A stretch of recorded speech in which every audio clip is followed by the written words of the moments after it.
अस्सलाम वालेकुम। Welcome back to my channel unknown folk teller. हाजिर हूँ दोबारा एक नई स्पूकी हॉरर स्टोरी के साथ। अब बिना वक्त ज़ाया किए लेट द स्टोरी बिगिन।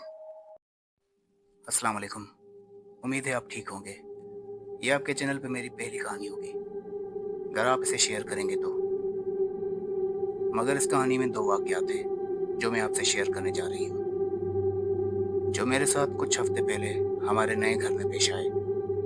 मेरे वालिद की जॉब ऐसी है कि हमें कुछ कुछ सालों बाद किसी और सिटी में ट्रांसफ़र करना पड़ ही जाता है। जो मैंने इस घर में महसूस किया वो मेरे साथ पहली बार ही हुआ है।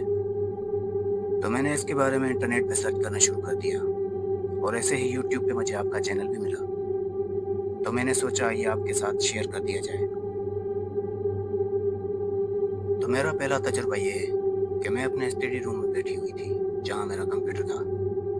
मैं वहाँ अकेली बैठी कंप्यूटर पे गेम्स खेल रही थी। रूम में अच्छी खासी खामोशी थी, बिल्कुल पिन ड्रॉप साइलेंस।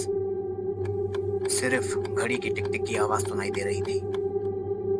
जब मैं वहां बैठी थी तो मुझे कुछ आवाजें सुनाई दी, जैसे कोई दूर से सरगोशियां करते करीब आता जा रहा हो। कुछ देर गुजरी, करीबन 10 सेकंड्स, तो वो सरगोशियां बुलंद होने लगी।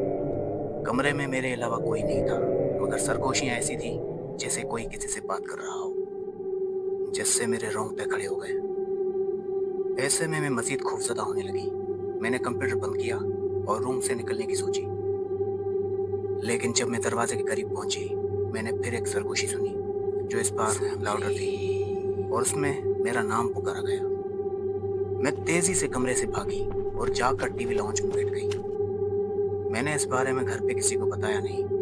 मैं जानती थी जवाब में क्या मिलेगा, और खेलो गेम्स और देख लो मूवीज, इन्हीं ने दिमाग खराब किया हुआ है। मेरा दूसरा एक्सपीरियंस अभी कुछ दिन पहले की ही बात है। रात को 1 के करीब मैं अपने बिस्तर में सोने के लिए लेट गई। मैं अकेली नहीं थी, मैं अपने पेरेंट्स और छोटे भाई के साथ ही रूम में सोती हूँ। एक आम रात की तरह सबके साथ मैं भी सोने के लिए लेटी। अभी जाग ही रही थी कि कमरे के साथ का अटैच बाथरूम का दरवाजा जोर से बजा। इतनी जोर से कि मेरी पूरी फैमिली ने सुना और सब दरवाजे की तरफ देखने लगे। हम सब बस देखे ही जा रहे थे। हमारे फिक्र के किसी के मुंह से एक वर्ड नहीं निकला। गौर किया तो समझ आया कि असल में दरवाजा नहीं बजा, वो आवाजें बाथरूम के अंदर से आ रही थी। कुछ देर बाद आवाजें आनी बंद हो गई। अब्बू अम्मी बोले कि कोई चूहा होगा, सुबह देख लेंगे। ये कहकर हम सब जैसे तैसे सो गए। सुबह में देर से उठी तो मुझे नहीं पता अब्बू ने अंदर क्या देखा, और फिर सब नॉर्मल हो गया।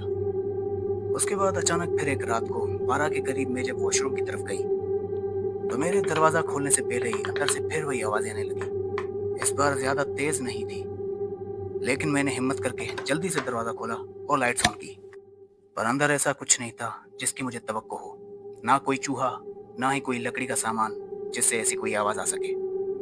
अब ये कुछ ऐसे सवाल हैं जिनका मेरे पास कोई जवाब नहीं। तो ये थे वो दो वाक़ये जो मेरे साथ पेश आए। अगर आपके या आपके व्यूअर्स के पास ऐसा कोई वाक़या हो तो प्लीज़ कमेंट्स के थ्रू मुझे ज़रूर बताएं। Thanks for reading.